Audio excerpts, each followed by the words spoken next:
Bismillahirrahmanirrahim. Assalamualaikum warahmatullahi wabarakatuh. Bismillah, alhamdulillah, wassalatu wassalamu ala rasulillah. Para jemaah Al-Asran, mungkin untuk hari ini juga, untuk pembahasan kali ini juga, saya ingin menerangkan apa yang ditanyakan dari seseorang yang bertanya kepada saya. Katanya, Teh, pertanyaannya ini ya, katanya, Teh, tolong terangkan akan 5 sunnah fitrah, seperti itu. 5 sunnah fitrah katanya tolong diterangkan. Insya Allah saya terangkan ya. Mungkin para jamaah yang lain mungkin udah tahu ya apa saja nih sunnah fitrah. Sebetulnya sih ada yang mengatakan lebih dari 5 kok ya. Tapi ada yang mengatakan 5 itu memang ada dari hadisnya ya, dari hadis Muslim, hadisnya memang berbunyi seperti ini. Khamsun minal fitrati. Jadi ada 5 sunnah fitrah. Yang pertama itu adalah al-istihdadu, disunahkan kita untuk mencukur bulu. Istihdadu itu apa? Mencukur bulu kemaluan. Baik yang dimiliki oleh seorang perempuan ataupun yang dimiliki oleh seorang laki-laki. Yang kedua itu adalah wal khitanu, termasuk sunnah fitrah itu adalah khitan. Kemudian yang ketiga itu adalah waqasus syaribi. Waqasus syaribi itu adalah mencukur kumis. Berarti ini bagi laki-laki ya. Dan untuk yang keempatnya wanatful ibiti. Wanatful ibiti itu adalah mencabut ataupun mencukur bulu yang ada di ketiak kita. Dan untuk yang terakhirnya wataqlimul adfari. Wataqlimul adfari itu artinya adalah memotong kuku kita, seperti itu. Nah, itu memang yang diriwayatkan dari hadis Muslim mengatakan bahwa ada 5 kesunahan fitrah yang baik sekali kita lakukan. Nah, sebetulnya sih kalau di dalam kata fitrah ataupun di dalam kata fitrah ini, itu sebetulnya sih di dalam penafsirannya pun itu perbedaan pendapat ulama juga sih di dalam penafsiran dari kata fitrah tersebut. Kalau yang disampaikan menurut Abu Ishaq Asy-Syirazi dan juga Al-Mawardi, ini ada di dalam kitab Al-Hawi ya, yang mana beliau adalah yang bermadzhab Imam Syafi'i, mengatakan bahwa fitrah ini menafsirkan sebagai di dalam hadis tersebut itu adalah sebagai ad-din. Itu termasuk ke dalam agama gitu. Tetapi ulama yang lain, sedangkan menurut mayoritas ulama yang lain, misalkan menurut Al-Khattabi mengatakan bahwa penafsiran dari al-fitrah ini hanya sebatas sunnah saja. Dan yang dimaksudkan sunnah di sini itu adalah suatu kebiasaan yang memang baik sekali kita lakukan, seperti itu ya. Jadi memang ini ada sedikit perbedaan pendapat ulama di dalam menafsirkan akan fitrah tersebut, seperti itu. Karena ya seperti di dalam mazhab Syafi'i kan di dalam hukum khitan ya pantaslah berpikir bahwa itu adalah ad-din, bahwa itu adalah suatu agama, karena kan di dalam mazhab Imam Asy-Syafi'i pun kan seperti khitan bagi laki-laki kan itu hukumnya adalah diwajibkan, meskipun bagi seorang wanita itu adalah hukumnya disunnahkan, tetapi bagi laki-laki kan hukumnya diwajibkan, sehingga itu termasuk ke dalam ad-din, termasuk ke dalam agama. Meskipun di dalam mazhab yang lain khitan baik bagi laki-laki ataupun bagi perempuan itu hukumnya tidak diwajibkan, tetapi disunnahkan. Tetapi kan kalau di dalam mazhab Imam Asy-Syafi'i khitan itu kan hukumnya diwajibkan, sehingga 5 sunnah ini termasuk ada salah satunya ke dalam ad-din, ke dalam agama, seperti itu. Tetapi yang penting dari penafsiran itu yang mana kita bisa mengambil faidah, yang mana kita bisa mengambil manfaat di dalam 5 kesunahan tersebut. Karena itu kan lebih cenderung ke dalam kebersihan, di dalam memperindah diri, di dalam memperindah tubuh yang kita miliki kan, seperti itu. Nah, itu adalah yang sudah kita bisa rasakan di dalam faidah tersebut. Dan bahkan Ibnu Hajar mengatakan bahwa di dalam kesunahan fitrah ini, Ibnu Hajar mengatakan bahwa kita akan mendapatkan kemanfaatan, bukan hanya saja kemanfaatan secara diniyah, tetapi kita juga akan mendapatkan kemanfaatan secara akan mendapatkan kemanfaatan duniawiyah. Nah, lantas kemudian dari 5 kesunahan fitrah ini ada nggak sih waktu-waktu yang ditentukan gitu? Kapan gitu ya? Ada nggak sih waktu-waktunya? Kalau misalkan di dalam khitan itu memang sih ada anjuran waktu yang ditentukan sebetulnya seperti itu. Tetapi untuk pembahasan khitan ini saya tidak akan terangkan lagi ya, karena kebetulan sekali di dalam pembahasan sebelumnya, di dalam video sebelumnya, alhamdulillah saya sudah agak sedikit lengkap lah menerangkan pembahasan tentang khitan. Jadi kalau pengen lebih jauh tentang hukum khitan, bisa ditengok saja ya di video saya sebelumnya, bisa dicari saja, sudah pernah saya bahas. Adapun untuk yang lainnya seperti memotong kuku itu pun ada anjurannya tersendiri. Adapun seperti mencabut bulu-bulu itu sebetulnya tidak ada spesifik harus waktu yang ditentukan. Hanya saja di dalam keterangan hadis riwayat Muslim itu kalau bisa sih jangan melebihi dari 40 hari. Karena di dalam hadis riwayat Muslim di sini dikatakan waqita lana fi qassi syaribi wa taqlimil adfari wa natfil ibiti wa halqil anati alla natruka aktsara min arba'ina lailatan. Di sini dikatakan min arba'ina lailatan. Jadi di dalam hadis riwayat Muslim ini dikatakan kalau bisa, ini bahasanya kalau bisa jangan melebihi dari 40 hari. Jadi kalau misalkan 40 hari udah agak cukup lama nih bulu-bulu ketiak sesegera mungkin untuk dibersihkan. Tetapi ini apakah ini kan kesunahan ya, bukan diwajibkan gitu ya. Karena begini loh, ada ya seorang suami yang mana kan mencabut bulu ketiak itu adalah termasuk akan sunnah fitrah.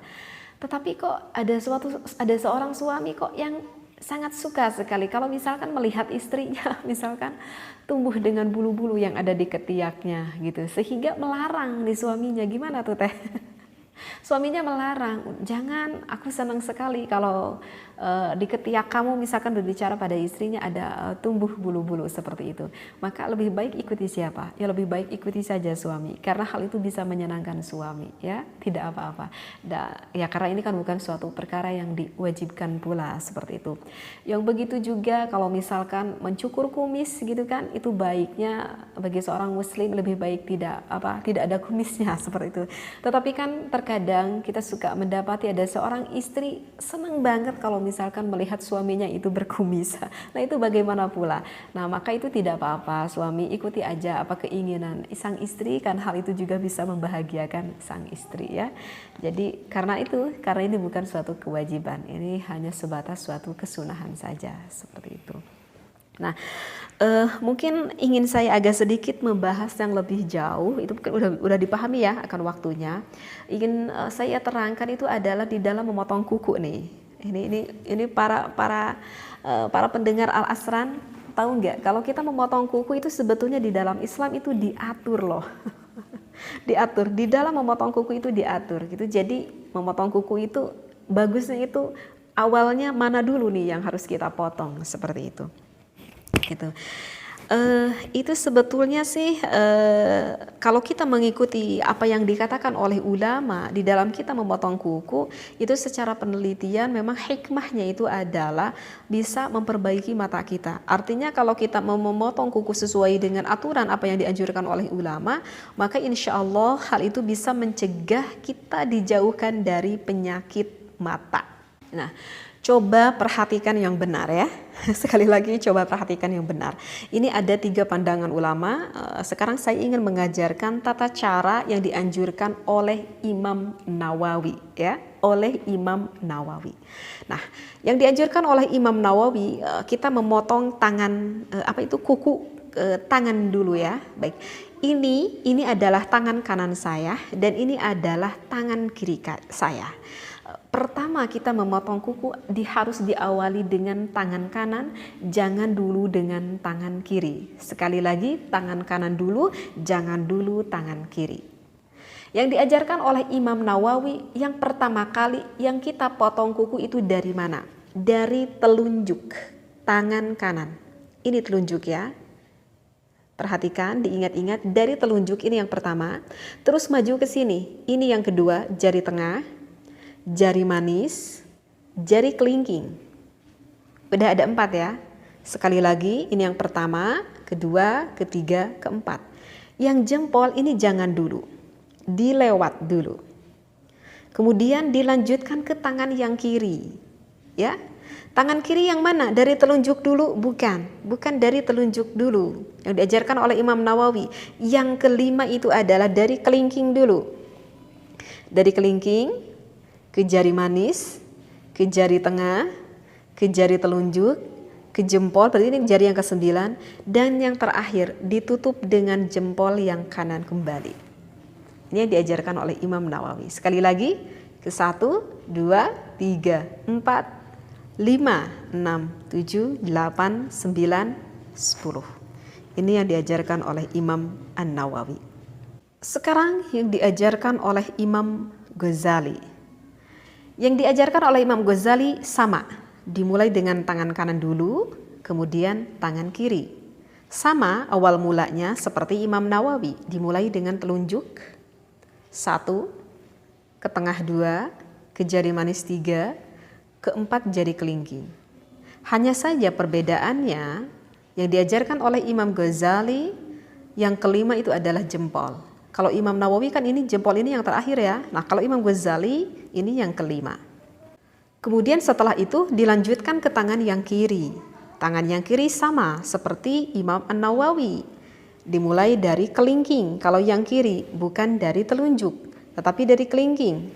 Kelingking, jari manis, jari tengah, telunjuk, terakhir jempol. Ya. Jadi hampir sama nih. Perbedaannya kalau Imam An-Nawawi jempol yang kanan ini terakhir, tetapi kalau Imam Ghazali jempol yang kiri ini yang terakhir ya. Jadi untuk tangan kiri sama, dimulai dari kelingking sampai beres. Seperti itu ya. Nah, jadi terserah kalian mau mengikuti apa kaul pendapat Imam Nawawi ataupun mau mengikuti pendapat kaul Imam Ghazali. Dan sekarang pendapat yang ketiga itu oleh Imam Ahmad. Nah, kalau untuk pendapat yang ketiga ini yang diajarkan oleh Imam Ahmad. Nah, yang diajarkan oleh Imam Ahmad ini sangat baik sekali manfaatnya ataupun faidahnya terhadap mata kita. Jadi insya Allah kalau kita melakukan dengan apa mengikuti menurut pendapat Imam Ahmad, maka insya Allah itu akan dijauhkan kita dari penyakit mata. Kalau Imam Ahmad itu sangat berbeda sekali dengan yang diajarkan oleh Imam An-Nawawi dan juga Imam Ghazali. Tetapi sama sih, dimulai dengan tangan kanan dulu sebelum tangan kiri ya, selalu dengan tangan kanan dulu. Nah, kalau Imam Nawawi, Imam Ghazali mengajarkan dari telunjuk dulu, Imam Ahmad itu mengajarkan justru dari kelingking dulu. Jadi yang dimulai itu adalah kelingking, ya. Kelingking yang pertama, yang kedua langsung ke jari tengah. Jadi ini dilewat jari manisnya. Ini yang pertama, ini yang kedua jari tengah, yang ketiga itu adalah jempol. Yang ketiga adalah jempol, yang keempat ini jari manis dekat kelingking, yang kelima adalah jari apa ini? Telunjuk, ya. Sekali lagi, kelingking, jari tengah, jempol, ini jari apa? Ini jari apa itu? Jari manis, itu jari manis ya. Ini jari telunjuk. Nah ini udah yang kanan, udah 5 jari. Nah sekarang ke tangan yang kirinya. Kalau tangan yang kanan dimulai dengan kelingking, justru tangan yang kiri dimulai dengan jempol. Ya, ini yang jari ke-6. Ini jari yang ke-7, ini dilewat ya. Ini jari yang ke-7.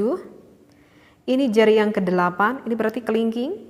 Ini jari yang ke-9, dekat jempol, ini jari yang ke-10. Baik. Sekali lagi ya. Takut lupa. 1, 2, 3, 4, 5, 6, 7, 8, 9, 10.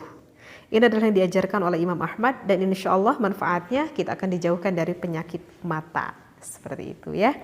Nah jadi kita sebetulnya sih boleh mau mengikuti pendapat ulama yang mana. Yang penting kita mengikuti akan anjuran ulama. Tentu itu akan mendapatkan hikmah dan juga manfaatnya. Kalau untuk jari kaki, kalau untuk jari kaki semua pendapat dari ketiga ulama ini pendapatnya itu adalah sama, dimulai dari kaki kanan, kemudian kaki kiri, dan dimulainya itu dari kelingking. Ini kalau ini kaki ya, ini kaki jari saya, misalkan ini kaki kanan dulu dimulai dari kelingking ke jari ini ke sini, terus ke jempol, nyambung ke sini. Ke jempol yang yang kirinya ke sini sampai ke kelingking ya. Jadi kalau untuk jari kaki mudah ya, dari kelingking ke manis ke tengah ke ini ke sini gitu ya, terus gitu ya. Nah itu untuk tiga pendapat ulama itu sama ya untuk kaki. Jadi berurutan satu sini sampai ke jari yang ke-10 seperti itu. Seperti itu ya, karena di sini dikatakan di dalam referensinya man qassa adhafirahu mukhalifan lam yara fi ainihi ramadan. Barang siapa yang memotong kuku dengan cara tidak berurutan atau misalkan secara berlawanan, maka kita tidak akan mengalami sakit mata. Hadis ini yang diriwayatkan oleh Ibnu Qadamah seperti itu. Bahkan ketika kita memotong kuku pun, kalian suka berdoa tidak? Sebetulnya ketika memotong kuku pun itu ada doanya ya, sebetulnya itu ada doanya ketika kita memotong kuku, dan disunahkan itu adalah hari Jumat ya ketika kita memotong kuku ya. Doanya simpel sebetulnya, bismillahi wa billahi wa ala sunnati sayyidina Muhammadin wa ali sayyidina Muhammadin. Itu adalah doa ketika kita memotong kuku. Ini ada di dalam kitab Jauhar yang menyampaikan tentang tata cara adab tata krama ketika kita memotong kuku. Dan kalau bisa memotong kuku itu pelarangannya itu adalah ketika Idul Adha. Jadi ketika Idul Adha lebih baik jangan memotong kuku ya. Dan di dalam kitab Jauhar itu pun diperinci hari apa sih lebih baik kita itu memotong kuku. Nah, ada itu di dalam kitab Jauhar diterangkan. Juga ada di dalam kitab Hasyiyah Al-Bajuri juga ada menerangkan tentang bagaimana tata cara kita memotong kuku, hari apa yang baik dan tidak baik. Kalau saya lihat di dalam kitab Hasyiyah Al-Bajuri, saya sebutkan aja ya satu persatu ya, tidak baca referensinya ya, yang penting fahamlah. Kalau misalkan kita memotong kuku hari Senin, maka itu disebut suatu keutamaan. Berarti masih dikatakan baik kalau kita memotong kuku pada hari Senin. Tetapi kalau kita memotong kuku pada hari Selasa, maka kita akan mendapatkan keruksakan ataupun mendapatkan kebinasaan. Maka itu kurang baik, lebih baik dihindari pada hari Selasa. Kemudian pada hari Rabu, maka itu dikatakan dikhawatirkan kita menjadi orang yang buruk sekali akhlaknya. Kalau kita memotong kuku pada hari Kamis itu akan mengundang kekayaan, berarti hari Kamis nih. Kalau misalkan pada hari Jumat ini adalah hari yang paling tepat sekali, hari yang paling baik dan dikatakan sunnah, itu dikarenakan akan mendapatkan tambah ilmu dan mempunyai akhlakul karimah yang baik, mempunyai sifat yang sangat santun, seperti itu. Kalau pada hari Sabtu dikhawatirkan mendapat penyakit di dalam tubuhnya, dan pada hari Minggu takut mengurangi ataupun menghilangkan akan keberkahan di dalam kehidupan kita ini. Jadi dari satu minggu itu yang paling utama, paling baik itu adalah hari Jumat dan juga mungkin hari Senin ya, karena hari Senin juga itu termasuk ke dalam keutamaan. Jadi kalau bisa pada hari-hari yang lain lebih baik jangan dulu memotong kuku, yaitu pun kalau misalkan tidak memadaratkan. Tetapi kalau memadaratkan harus memotong kukunya karena udah panjang banget, aku punya anak bayi takut terluka ketika aku memandikan bayi, yaitu tidak apa-apa ya. Ini hanya sebatas anjuran dari ulama. Wallahu a'lam, wabillahi taufiq wal hidayah. Wassalamualaikum warahmatullahi wabarakatuh.